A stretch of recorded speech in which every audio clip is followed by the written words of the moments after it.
एक बार फिर से स्वागत है आप सभी का मेरे चैनल रश्मि सहरावत पर। चैलेंजेस और मुश्किल समय तो सभी की लाइफ में आता है, जिससे हम हारा हुआ या इमोशंस में डूबा हुआ फील करते हैं। पर जीवन में होने वाली हर घटना और आपकी लाइफ के अनुभव या तो आपको एक बेहतर इंसान बना देते हैं या फिर एक टूटा हुआ नेगेटिव इंसान। Every problem comes to break us और मेक अस। पर बुरे वक्त में इंसान क्या करे? हमेशा चुनाव उसे ही करना पड़ता है। या तो वो हालातों का शिकार होकर घुटने टेक दे या फिर अपने अंदर छुपे हुए पोटेंशियल को पहचान कर उसका इस्तेमाल करे। क्या बुरा वक्त हमेशा बुरा ही होता है? ये हमारी सोच पर निर्भर करता है। हमारा परसेप्शन ही ये तय करता है कि हम उसे बुरा समय समझें या फिर अपनी छुपी हुई प्रतिभा को इस्तेमाल करने का अवसर। सुनने में बुरा समय या एडवर्सिटी बड़ा बुरा लगता है, एक नेगेटिव वर्ड की तरह साउंड करता है, हमें डराता है।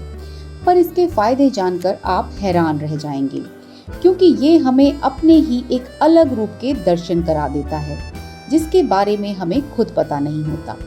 मान लीजिए एक इंसान को तैरना नहीं आता और अचानक से कोई हिंसक जानवर उसके सामने आ जाए और उसके सामने तालाब में कूदने के अलावा कोई दूसरा रास्ता ना हो।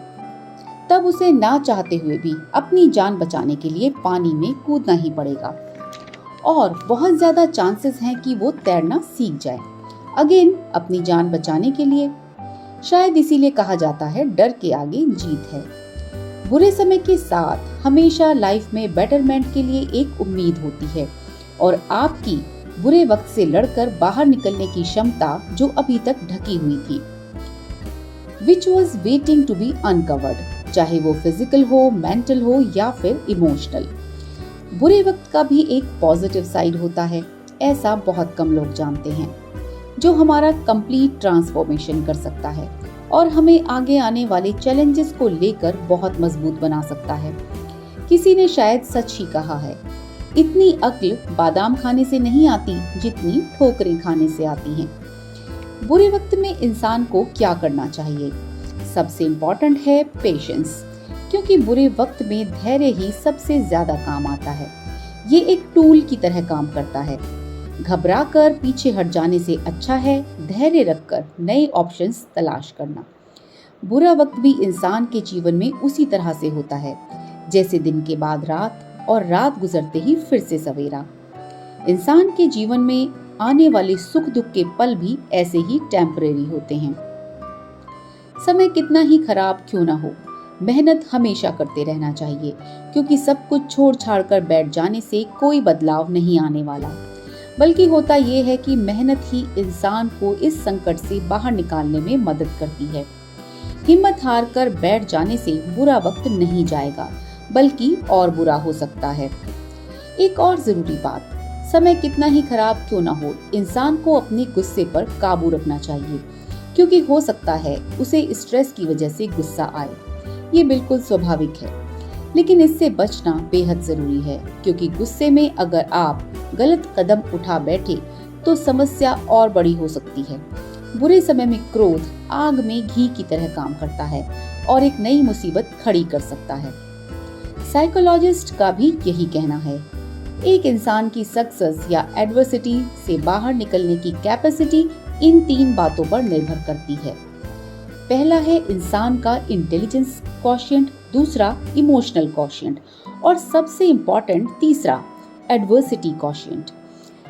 ज्यादा इंटेलिजेंट होने से ज्यादा जरूरी है कि आप बुरे वक्त में कैसे पेश आते हैं।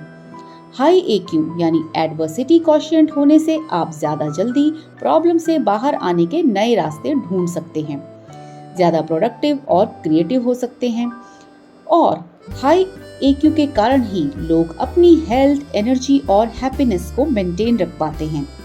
रिसर्च में ये भी पाया गया है कि हाई EQ वाले लोग किसी की भी एक्सीडेंट या ऑपरेशन से जल्दी रिकवरी पा लेते हैं in comparison to low EQ people.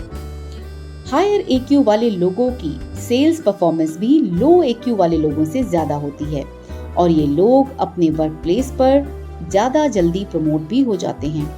मतलब लाइफ के हर हिस्से में हाई EQ रखकर आगे बढ़ा जा सकता है। इसके तो फायदे ही फायदे हैं अगर हम इसकी इम्पोर्टेंस को समझें तो। हाई EQ को हम अपने अंदर डेवलप भी कर सकते हैं और सबसे बेस्ट है कि इसे अगर यंग एज से स्टार्ट कर दें।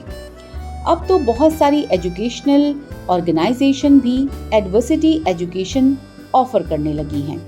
इसमें इंसान को एडवर्स सिचुएशन में कंट्रोल सिखाया जाता है, ऑनरशिप सिखाई जाती है जिसमें आप एडवर्सिटी के कारणों के बारे में जानते हैं। इसमें रिस्पॉन्सिबिलिटी लेकर उसके बाद नेसेसरी एक्शन लेना शामिल होते हैं।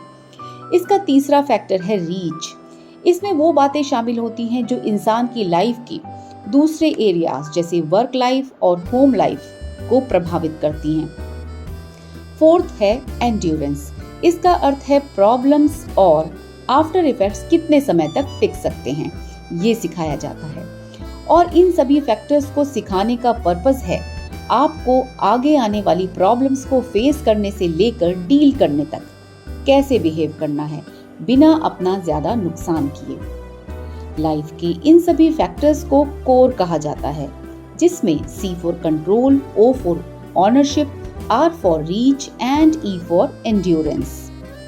तो अब तक आप ये समझ गए होंगे कि इस एडवर्सिटी से भरे वर्ल्ड में सक्सेस और लाइफ के अचीवमेंट्स सिर्फ IQ और EQ से ही नहीं मिलते, बल्कि वो AQ पर ज्यादा डिपेंड करते हैं, मतलब एडवर्सिटी क्वोशिएंट पर।